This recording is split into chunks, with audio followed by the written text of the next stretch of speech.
O monstro está chamando por Connor e ele quer a coisa mais perigosa de todas, a verdade.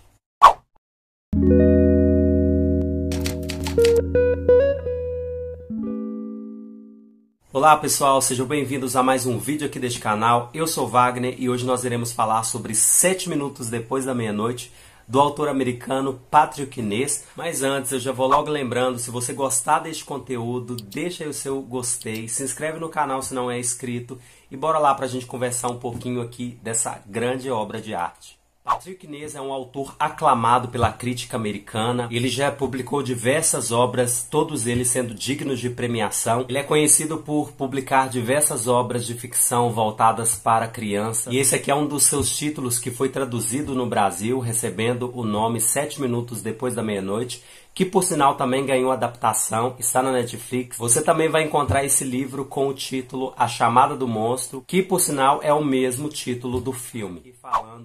Então, pessoal, não poderia deixar de começar falando sobre a escrita desse autor. É uma escrita sensacional. Esse autor tem um estilo muito peculiar na forma que ele constrói os diálogos, que, por sinal, comparados com o filme, é a mesma coisa. O filme não foge nada da linha da escrita, dessa escrita aqui. E é um livro que eu gostei muito, principalmente pelo fato de que ele é muito fiel, seguiu fidedignamente tudo que está no livro, tanto as prosas, os diálogos, os personagens, tudo é igualzinho o que está no livro.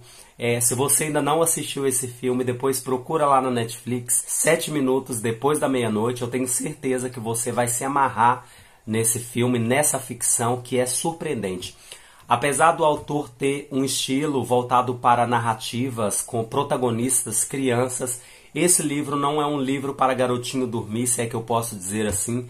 Muito pelo contrário, o livro traz uma mensagem muito profunda sobre cura interior, como superar os seus medos. Então é um livro que vale muito a pena de ler e de extrair tudo aquilo de bom que ele oferece. Uma outra coisa que eu gostaria de frisar aqui é que essa edição ela ficou impecável. Ele foi publicado pela editora Novo Conceito. É um livro bem fininho, com aproximadamente 157 páginas. É um livro que dá para ser lido assim numa sentada só, como se diz. Eu gostei bastante também da diagramação desse livro, o espaçamento entre as palavras. Eu achei que tudo cooperou muito para que a gente tenha uma leitura fluida, muito fácil. Então a editora Novo Conceito está de parabéns. Esse livro me instigou a querer ler outras coisas desse autor. Eu ainda não conheço as suas outras obras, mas já está na lista aí para ser analisadas. E quando eu me apego não só à história em si, mas também à escrita do autor, gente, eu fico amarrado nesse autor e dá uma vontade desesperadora de sair lendo tudo dele. Então, sem delongas, nessa narrativa nós teremos aqui o Connor O'Malley, que é um garotinho de 13 anos. O Connor vivia com sua mãe, que é, por sinal, uma mulher já muito debilitada devido ao câncer. A narrativa já começa com Connor sendo despertado de um pesadelo. Pesadelo esse que, por sinal, ele tem tido várias noites. E esse pesadelo tem uma grande relação com a mãe, com a doença da mãe e alguns acontecimentos que vão se desenrolando nessa história. O Connor não tinha um dos melhores relacionamentos com o pai, que havia se separado da mãe, para se unir a outra mulher e, enfim, constituir uma nova família. E ele também tinha um grande pé atrás com a avó dele, que não era a avó mais desejada de todas. Então, Connor é uma pessoa que com uma personalidade muito peculiar, muito antissocial.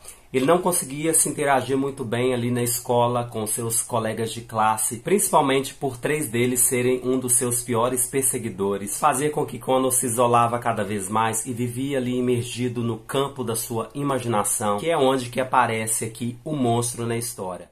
Acontece que no quarto de Connor havia um cenário que era possível ser visto o tempo todo pela janela que dava de frente para uma igreja, um cemitério e uma árvore enorme e muito antiga. Então, pelo quarto de Connor era possível ver um cenário, digamos que um pouco assustador. Acontece que todas as vezes, por volta da 00:07, essa árvore ela ganhava braços, pernas, olhos, boca, nariz e se tornava uma grande criatura para ir se encontrar com Connor.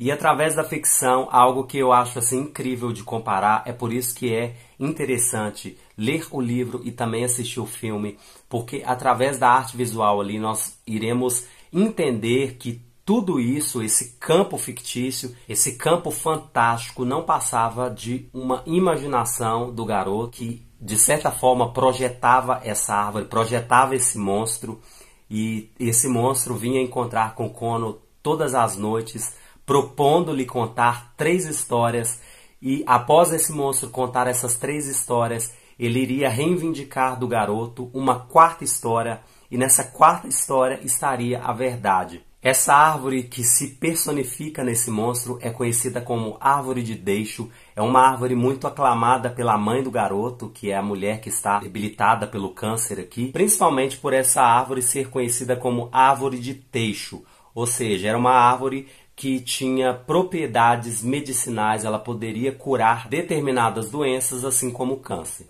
Acontece que a cada história contada por esse monstro para o garoto, confrontava o Kono de certa forma e trazia uma relação muito profunda com os acontecimentos da vida do Kono, com a vida dele em si. Então, através destes 3 contos é que a narrativa aqui ela vai se desenrolando, mas quando chega no final é aí que nós entendemos a bomba aqui da história. Então aqui o Kono, que não parece ser uma criança bobinha, muito pelo contrário, é um garoto muito inteligente, é um garoto muito intenso, com uma personalidade muito forte, e tudo que ele quer é ver a mãe dele bem, mesmo tendo que se camuflar no vasto campo da sua imaginação para não ter de viver a realidade da doença da mãe, para não ter de lidar com os conflitos com a mãe e com a avó dele também, porque tem um período aqui em que a avó do Kono, a qual ele não se dá bem, ela precisa de levar o garoto para ficar alguns dias na casa dela, quando a mãe dele, mais uma vez, precisa ficar internada no hospital.